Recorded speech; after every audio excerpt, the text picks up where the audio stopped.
नमस्कार दोस्तों, तो आइए शुरू करते हैं आरआरबी एएलपी सिविल एग्जाम के लिए मोस्ट इंपॉर्टेंट जो टॉपिक है दोस्तों वो हम पढ़ेंगे। ठीक फ्रेंड्स, तो इस पीडीएफ में यहाँ पर आप देख सकते हैं कि चैप्टर नंबर 1 से लेकर टोटल 36 चैप्टर्स हैं। ठीक है दोस्तों, तो इस वीडियो में हम पढ़ने वाले हैं जो हमारा चैप्टर नंबर 29 है, बेसिक इलेक्ट्रॉनिक्स। ठीक है फ्रेंड्स, तो इसके जो है मैंने पार्ट 1 का वीडियो आपको मैंने अपलोड कर दिया था। ठीक है फ्रेंड्स, चैनल पर, तो आप जाइए पार्ट 2 का वीडियो है। फ्रेंड्स, अगर आपको ये पीडीएफ चाहिए तो मात्र 25 रुपये में आप ये पीडीएफ प्राप्त कर सकते हैं। ठीक है फ्रेंड्स, तो मेरा मोबाइल नंबर है 9889792600 पर आप मैसेज करिएगा व्हाट्सअप पे। ठीक है, मैं आपको वहीं पे सेंड कर दूँगा। ठीक है दोस्तों, चलिए आइए तो शुरू करते हैं इस वीडियो को।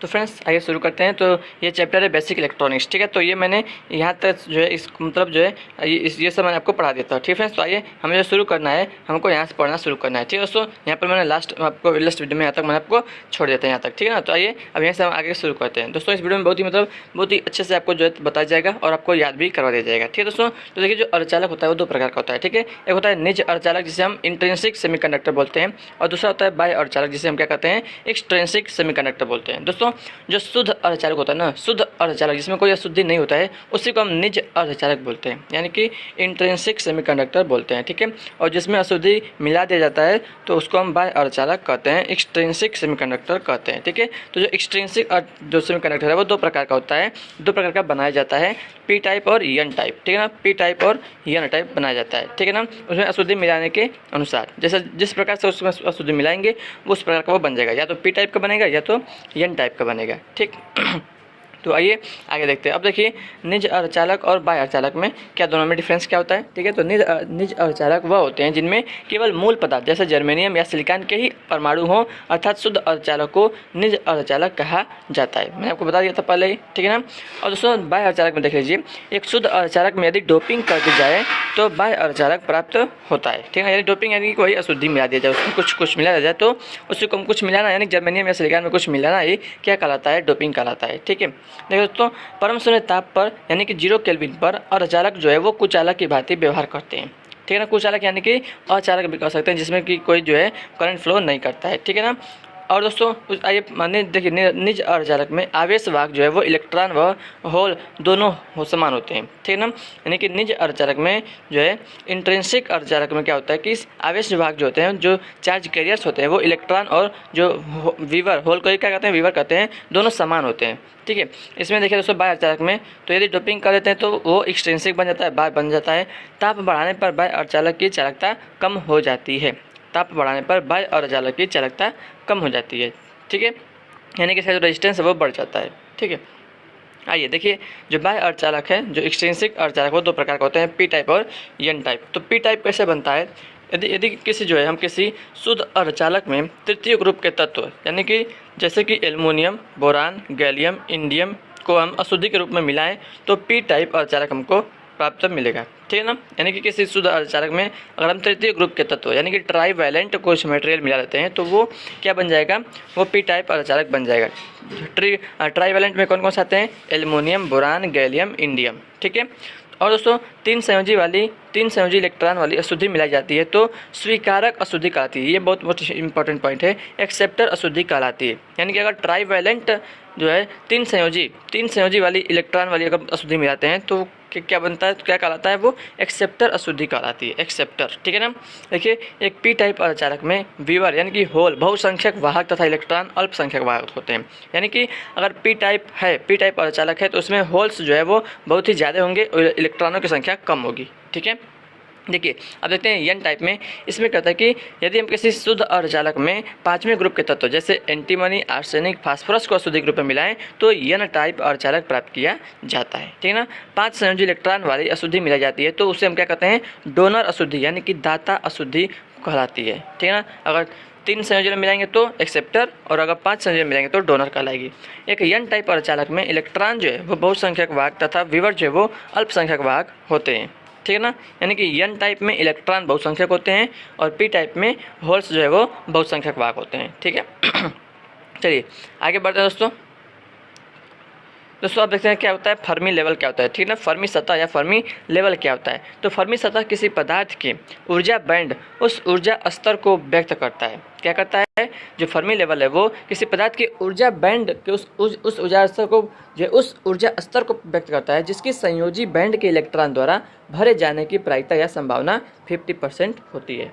निज तथा बाह्य अर्धचालक में फर्मी लेवल जो है वो निज अर्धचालक में फर्मी लेवल, यानी कि आप उसका मतलब ये देख सकते हैं यहाँ से, तो ये क्वेश्चन नहीं आएगा दोस्तों, ठीक है ना, मैं कंफर्म बता सकता हूँ कि ये वाला नहीं आएगा, ठीक है ना। आप देख सकते हैं कि फर्मी लेवल EF का बराबर होता है EC प्लस EV/2। इसी क्या है, ये कंडक्शन का अगर EM का फर्मी लेवल है, ठीक है ना, तो EF यानी कि फर्मी लेवल, ठीक है, बराबर जो है कंडक्शन का लेवल प्लस जो है ये बैलेंस का लेवल बाई 2 होता है, माइनस फिर माइनस करेंगे माइनस KT/2, ठीक है ना, log n NC/NV। ये निज अर्धचालक में फर्मी लेवल का फार्मूला है। और ये वाला जो है देखिए, बाह्य अर्धचालक में फर्मी लेवल, बाह्य अर्धचालक दो प्रकार का होता है, N टाइप और P टाइप। तो N टाइप में अर्धचालक में फर्मी जो सतह का फार्मूला होता है ये होता है, और P टाइप में ये होता है। यहाँ से नहीं पूछेगा दोस्तों, ठीक है ना, उतना ज़्यादा यहाँ से ना डिप नहीं आता है, ठीक है ना। ये फर्मी डायरेक्ट प्रोबेबिलिटी फंक्शन है, ये भी नहीं पूछा दोस्तों। जो आपको मैं जो इंपॉर्टेंट होगा केवल वही मैं आपको बताऊँगा, ठीक है फ्रेंड्स। देखिए, ये फर्मी डायरेक्ट प्रोबेबिलिटी फंक्शन है, FE बराबर है 1/1 प्लस E के पावर जो है E-EF/KT, ठीक है ना। के क्या है, बोल्ट्जमैन नियतांक है, जिसका वैल्यू होता है, इसको याद रखिएगा, वैल्यू 1.38 × 10⁻³ जूल प्रति केल्विन, ठीक है ना। और यहाँ पर आप देख सकते हैं कि ये देखिए, ये जो बना है, इसको फिगर बनाया गया है शुद्ध अर्धचालक। ये शुद्ध अर्धचालक का फिगर है, उसको देख लीजिए कैसा होता है। नीचे हो जाए तो नीचे जो एक संयोजी बैंड होता है, ऊपर चालन बैंड होता है, ठीक है ना, और बीच में जो एनर्जी गैप होता है EG। और ये जो इसके बाद में है N टाइप अर्धचालक है, ठीक है ना। उसके बाद ये P टाइप अर्धचालक का फिगर है, ठीक है।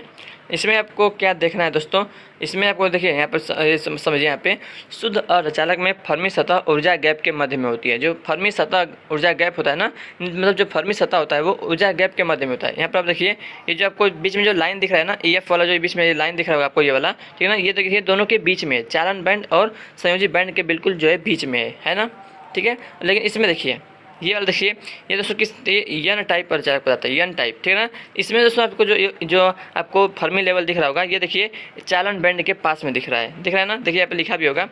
देखिए N टाइप अर्धचालक में फर्मी सतह जो है चालन बैंड के निकट होता है, देख सकते हैं यहाँ पे, ठीक है ना, चालन बैंड के समीप होता है, ठीक है ना। और ये वाला देखिए P टाइप में, इसमें आप कैसे समीप दिख रहे हैं, इसमें संयोजी बैंड के पास में दिख रहा है आपको फर्मी लेवल, ठीक है ना। तो ये तीनों पॉइंट बहुत ही मोस्ट इंपॉर्टेंट पॉइंट है दोस्तों, ठीक है ना। ये बहुत ही ज़्यादा चांस है कि यहाँ से ये पूछ सकता है, ठीक है ना। शुद्ध अर्धचालक में जो फर्मी लेवल होता है वो दोनों बैंडों के बीच में होता है। N टाइप में जो है N टाइप में जो फर्मी लेवल होता है वो चालन बैंड के पास में होता है, और P टाइप में जो है संयोजी बैंड के पास में होता है, ठीक है फ्रेंड्स। तो ये तीनों पॉइंट आपको इंपॉर्टेंट है, ठीक है ना, ये तीनों याद रखिएगा दोस्तों, ठीक है। वही बात लिखा है यहाँ पे कि P टाइप अर्धचालक में फर्मी सतह संयोजी बैंड के निकट होता है, ठीक है फ्रेंड्स। चलिए आगे बढ़ते हैं अब, ठीक है।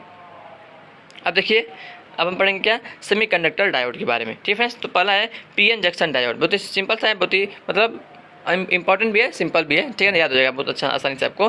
तो PN संधि डायोड दोस्तों क्या होता है, यदि एक P टाइप तथा N टाइप पदार्थ को इस प्रकार जोड़ा जाए जिससे संधि पर एकल क्रिस्टल संरचना प्राप्त हो तो PN जंक्शन डायोड बनता है। यहाँ पर देख सकते हैं दोस्तों, देखिए यहाँ पर जो एरो वाला जो ट्रायंगल है उसको हम कहते हैं P, और जो फ्रेंड्स ये लाइन है उसको कहते हैं N, ये भी याद रखिएगा, इंपॉर्टेंट है, ठीक ना। और यहाँ पे जो A लिखा है इसका मतलब है एनोड, और जो यहाँ पे K लिखा है इसका मतलब कैथोड, ठीक है ना। तो एनोड कैथोड, और जो यहाँ पे ट्रायंगल है उसको P बोलते हैं और इसको N बोलते हैं, PN जंक्शन डायोड बोलते हैं। ये आपने जरूर देखा होगा दोस्तों, इसको PN जंक्शन डायोड आपने देखा होगा, ठीक है ना।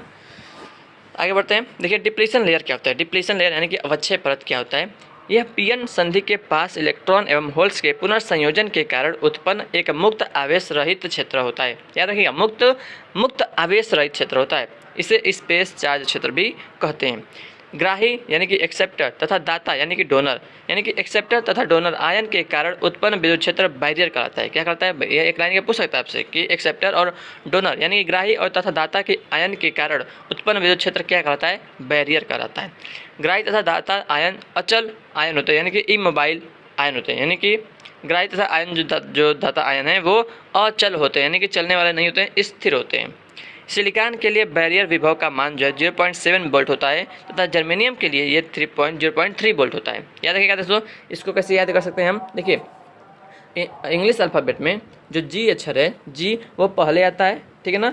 उसका जो जर्मेनियम के लिए 0.3 भी पहले आता है, और सिलिकॉन जो यस है, सिलिकॉन यस है दोस्तों, यस से होता है तो वो बाद में आता है, तो 0.7 भी बाद में आता है। तो देखिए जर्मेनियम के लिए 0.3 वोल्ट और सिलिकॉन के लिए बैरियर विभव 0.7 वोल्ट। ये बहुत ही इंपॉर्टेंट, ये भी पूछता है दोस्तों, बहुत इंपॉर्टेंट है ये भी, ठीक है।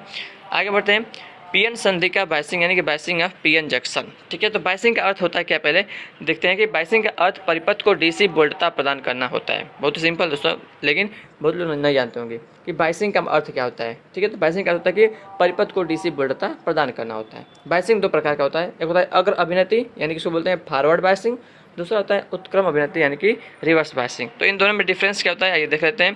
बहुत ही सिंपल है।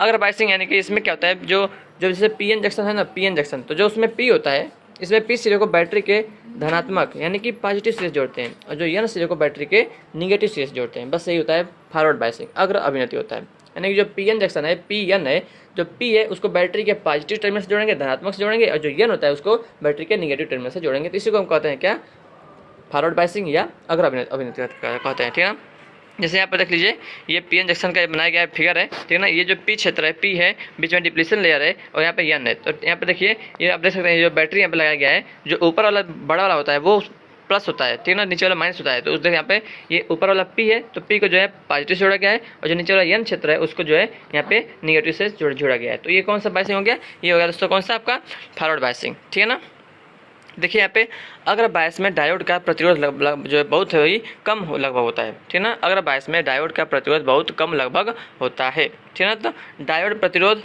आगे देखेंगे इसके बारे में। और ये वाला जो देखिए, ये जो है उत्क्रम यानी कि अभिनति, इसका मतलब इसमें क्या होता है, बस कोई कुछ नहीं होता है, बस उसकी उल्टा होता है। जैसे पी एन होता है तो पी को हम निगेटिव जोड़ेंगे और जो एन है उसको हम पॉजिटिव जोड़ेंगे। ठीक है ना फ्रेंड्स, इसमें होता क्या है ना, देखिए जो आप यहाँ देख सकते हैं कि पीएन जंक्शन के बीच में जो यहाँ पे डिप्लीशन लेयर है, ठीक है, इसकी चौड़ाई यहाँ पर कम है फॉरवर्ड बायसिंग में। ठीक है, लेकिन वही दोस्तों रिवर्स बायसिंग में क्या होता है, जब हम बैटरी, जब इसमें पी को हम निगेटिव जोड़ते हैं और जो एन को हम पॉजिटिव जोड़ते हैं, तब क्या जो डिप्लीशन लेयर होता है वो बहुत ही बड़ा हो जाता है। देख सकते हैं कि चौड़ाई से कितना बढ़ गई है ना फ्रेंड्स। चलिए, तो इसमें देखिए क्या होता है, इसमें क्या होता है दोस्तों, देखिए इस कंडीशन में क्या था कि जो प्रतिरोध था वो बहुत कम हो गया था। लेकिन इसमें क्या होता है, जब डिप्लीशन लेयर की चौड़ाई बढ़ती है तो देखिए इसमें लिखा भी है, उत्क्रम अभिनति में डायोड प्रतिरोध बहुत अधिक में होता है, यानी इससे जो प्रतिरोध है वो बहुत बढ़ जाता है। ठीक है ना, और देखिए उत्क्रम अभिनति में यानी कि रिवर्स बायसिंग में प्रवाहित धारा सिलिकॉन के लिए नैनो एम्पियर तथा नैनो एम्पियर में होती है दोस्तों। देखते हैं उस बारे में। देखिए यहाँ पे सिलिकॉन के साथ जर्मेनियम के लिए जो है माइक्रो एम्पियर में होता है, यानी कि सिलिकॉन के लिए नैनो एम्पियर में होता है और जर्मेनियम के लिए माइक्रो एम्पियर में होता है। तो सब इन दोनों में अधिक किस में हुआ दोस्तों, तो बताइए किस में अधिक हुआ। देखिए सिलिकॉन में नैनो एम्पियर में और जर्मेनियम के लिए माइक्रो एम्पियर में। तो जर्मेनियम में जो बनने वाली धारा होती है वो थोड़ा सा अधिक होती है। ठीक है ना, उसमें नैनो एम्पियर था, इसमें माइक्रो एम्पियर है। ये 10⁻⁻ जो है माइक्रो एम्पियर 10⁻6 होता है और जो नैनो एम्पियर 10⁻9 होता है। ठीक है ना, इसमें देखिए ये वाला जो है, ये दोस्तों ये किसके लिए, फॉरवर्ड बायसिंग के लिए। इसमें जो प्रवाहित धारा है वो मिली एम्पियर के क्रम में होती है, 10⁻³ होता है मिली एम्पियर में। ठीक है ना, तो ये जो है, ठीक है, इसमें मिली एम्पियर में होती है। अगर बायसिंग में आरोपित वोल्टेज बैरियर का विरोध करती है तथा बैरियर के विपरीत होती है। ठीक है, दैनिक फॉरवर्ड बायस में क्या होता है, जो आरोपित जो वोल्टेज होता है ना वो बैरियर का विरोध करता है, इसलिए बैरियर जो होता है वो छोटा हो जाता है, पतला हो जाता है। ठीक है ना, और बैरियर के विपरीत होती है। ठीक है ना, बैरियर की क्या होती है, विपरीत होती है। ठीक है फ्रेंड्स, और इसमें क्या होता है, और देखिए इसमें जो प्रत्येक 10 डिग्री सेल्सियस ताप बढ़ने पर उत्क्रम धारा दोगुनी हो जाती है। ठीक है ना, यानी कि अगर इसमें टेम्परेचर हम बढ़ाएंगे प्रत्येक 10 डिग्री सेल्सियस पे क्या होता है, 10 डिग्री सेल्सियस पे जो रिवर्स करंट है ना वो दोगुनी हो जाती है। उत्क्रम अभिनति में रिवर्स बायसिंग में प्रवाहित होने वाली धारा को लीकेज धारा भी कहते हैं। अगर रिवर्स बायस में करंट फ्लो कर रहा है तो उस धारा को हम क्या कहेंगे, लीकेज करंट कहेंगे। लीकेज धारा केवल और केवल दोस्तों याद रखिएगा माइनॉरिटी कैरियर के कारण प्रवाहित होती है, यानी कि अल्पसंख्यक वाहक के कारण जो है वो प्रवाहित होती है धारा। ठीक है ना, चलिए ये वहाँ पर हो गया। उसके बाद देखते हैं आगे, चलिए उत्क्रम भंजन यानी कि रिवर्स ब्रेकडाउन क्या होता है, बहुत ही सिंपल है। उत्क्रम वोल्टेज के एक निश्चित मान पर धारा के तेजी से बढ़ जाने की प्रक्रिया को ब्रेकडाउन या भंजन कहते हैं। ठीक है ना, यानी कि जब हम रिवर्स वोल्टेज उसको जब अप्लाई करते हैं तो उसका एक ऐसा वैल्यू होता है ना जिस पर जो धारा है ना वो बहुत तेज़ी से बढ़ने लगता है, उसी को हम क्या कहते हैं, उसी बढ़ जाने की प्रक्रिया को क्या कहते हैं, ब्रेकडाउन या भंजन कहते हैं। ठीक है ना, और जिस वोल्टेज पर यह घटना घटती है, जिस वोल्टेज पर यह घटना घटती है उसे ब्रेकडाउन वोल्टेज कहते हैं। ठीक है ना, तो जो उसका वैल्यू होता है कि इस वोल्टेज पर आकर जो है वो मतलब धारा बढ़ गई है। ठीक है, तो उसी को हम क्या कहेंगे, तो वहाँ पर जो वोल्टेज का मान होगा उसी को ब्रेकडाउन वोल्टेज कहेंगे। ठीक है, और इस प्रक्रिया को क्या कहेंगे, ब्रेकडाउन या भंजन कहेंगे। प्रक्रिया को ब्रेकडाउन या भंजन कहेंगे और जिस वोल्टेज के वैल्यू पर वो ये हैपन हुआ है, घटित हुआ है, उसको हम ब्रेकडाउन वोल्टेज कहेंगे। ठीक है, अब देखिए अगला क्या है कि शिखर उत्क्रम वोल्टता यानी कि पीक इनवर्स वोल्टेज, या इसको शॉर्ट में कहते हैं PIV। PIV का कभी कभी फुल फॉर्म पूछ जाता है, याद रखिएगा, पीक इनवर्स वोल्टेज। ठीक है, तो पीक इनवर्स वोल्टेज डायोड की उत्क्रम अभिनति यानी कि रिवर्स बायस में वह अधिकतम वोल्टेज होती है जो संधि को बिना ब्रेक डाउन किए संधि पर आरोपित की जा सकती है। अगर हम इसको बढ़ा देंगे तो ब्रेक डाउन हो जाएगा, उसका बहुत अधिक करंट फ्लो करने का वो खराब हो जाएगा। तो ये वो वोल्टेज होती है इनवर्स वोल्टेज की, यानी कि रिवर्स बायस में जो अधिकतम वोल्टेज होती है जो संधि को बिना ब्रेक डाउन किए संधि पर आरोपित की जा सकती है। ठीक है, यानी कि वो अच्छा खासा कंडीशन में वो काम करेगा। ठीक है, जंक्शन जो ब्रेकडाउन होता है वो दो प्रकार का होता है, एक होता है पहला जीनर ब्रेकडाउन और दूसरा होता है एवलांच ब्रेकडाउन होता है। ठीक है ना, पहला होता है जीनर ब्रेकडाउन और दूसरा है एवलांच ब्रेकडाउन। देखिए जीनर ब्रेकडाउन में क्या होता है दोस्तों, चलिए इसको मैं छोटा करता हूँ थोड़ा सा। ठीक है, जीनर में क्या होता है कि अधिक डोपिंग से डिप्रेशन क्षेत्र बहुत पतला हो जाता है तथा उस पर विद्युत क्षेत्र अधिक बढ़ जाता है। उच्च विद्युत क्षेत्र के कारण सहसंयोजी बंध भारी मात्रा में टूट जाते हैं जिससे जीनर ब्रेकडाउन हो जाता है। समझ रहे होंगे दोस्तों, अगर हम अधिक डोपिंग कर देंगे तो जो डिप्रेशन जो लेयर होगा वो पतला हो जाएगा और उस पर जो विद्युत क्षेत्र है वो बहुत अधिक बढ़ जाएगा, और अगर बढ़ गया तो जो उसका सहसंयोजी बंध होता है वो भारी मात्रा में टूटने लगेंगे जिससे क्या होगा, जीनर ब्रेकडाउन हो जाएगा। ठीक है और एवलांच ब्रेकडाउन में क्या होता है कि अधिक उत्क्रम वोल्टता पर अल्पसंख्यक वाहक की गतिज ऊर्जा बढ़ जाती है। यानी कि अगर हम जो रिवर्स वोल्टेज है उसको हम अधिक दे देंगे तो जो अल्पसंख्यक जो माइनॉरिटी कैरियर होंगे उसकी जो वेलोसिटी है ना, जो गतिज ऊर्जा है दोस्तों, काइनेटिक एनर्जी है, वो बढ़ जाएगी जिससे कि वो एक दूसरे से क्या करेंगे, सहसंयोजक बंधों के से टकराकर जो है वो इलेक्ट्रॉन होल्स के युग्म उत्पन्न करते हैं। टकराव के कारण क्या होता है, इलेक्ट्रॉन होल्स के युग्मों की संख्या लगातार बढ़ती रहती है जिससे उच्च रिवर्स धारा प्रवाहित होती है। इसे हम क्या कहते हैं, एवलांच ब्रेकडाउन कहते हैं। ठीक है ना, और याद रखिएगा जो जीनर ब्रेकडाउन है दोस्तों यह अत्यंत कम रिवर्स वोल्टेज लगभग 6 वोल्ट से कम पर होने लगता है। ठीक है ना दोस्तों, और लेकिन जो ये वाला है ना एवलांच ब्रेकडाउन है ये 6 वोल्ट से अधिक वोल्टेज पर होता है। ठीक है, और इसमें क्या होता है कि ताप बढ़ने पर जीनर ब्रेकडाउन वोल्टेज का मान घटता है, ताप बढ़ने पर जीनर ब्रेकडाउन वोल्टेज का मान घटता है। ठीक है ना, और इसमें क्या होता है, ताप बढ़ने से एवलांच ब्रेकडाउन वोल्टेज का मान बढ़ता है। तो याद रखिएगा दोस्तों कि अगर जीनर ब्रेकडाउन है तो ताप बढ़ेगा तो जीनर ब्रेकडाउन वोल्टेज का मान घटेगा, लेकिन इसमें ताप बढ़ने से एवलांच ब्रेकडाउन वोल्टेज का मान बढ़ेगा। ठीक है ना, जीनर ब्रेकडाउन ऐसे डायोड में होता है जिनके एन तथा पी क्षेत्र की डोपिंग बहुत उच्च होती है। शुरू में इसमें बताया गया था कि अधिक डोपिंग से डिप्रेशन क्षेत्र जो बहुत पतला हो जाता है। ठीक है ना, इसे याद रखिएगा कि जीनर ब्रेकडाउन जो है ऐसे डायोड में होता है जिनके एन तथा पी क्षेत्र की डोपिंग बहुत उच्च होती है। ठीक है दोस्तों, आगे बढ़ते हैं। चलिए यहाँ तक हमने देखा। ठीक है, अब देखते हैं कितना और बचा है, ज़्यादा हमको नहीं देखना है, बस लगता है ख़त्म ही होने वाला, अभी तो इसमें तो बचा ही है, इतना ज़्यादा तो इधर तो इम्पोर्टेंट नहीं दिख रहा है हमको। ठीक है ना, जो इम्पोर्टेंट है वो मैं आपको जरूर बताऊंगा, ये सब थोड़ा इम्पोर्टेंट है, इसका फिगर इम्पोर्टेंट है। ठीक है, हमको आगे देखना है कहाँ से, यहाँ से देखना है ये वाला डायोड का धारा वोल्टेज समीकरण। ठीक है ना, बस फ्रेंड्स आप एक बस धारा वोल्टेज का समीकरण याद रखिएगा, I बराबर I नॉट। ठीक है, E के पावर QV/NKT। ठीक है, यानी कि नहीं इसको बोलते हैं, क्या इसमें लिखा होगा देखते हैं, इसको हम बोलते हैं मतलब ये इसका वैल्यू 1 होता है जर्मेनियम डायोड के लिए और 2 होता है सिलिकॉन डायोड के लिए। ठीक है, ईटा बोल सकते हैं उसको, QV/ईटा/KT-1 होता है। तो ये डायोड का धारा वोल्टेज का समीकरण होता है। ठीक है ना, तो उसके बाद देखते हैं क्या दिया है, डायोड का स्थैतिक व गतिज प्रतिरोध क्या होता है दोस्तों।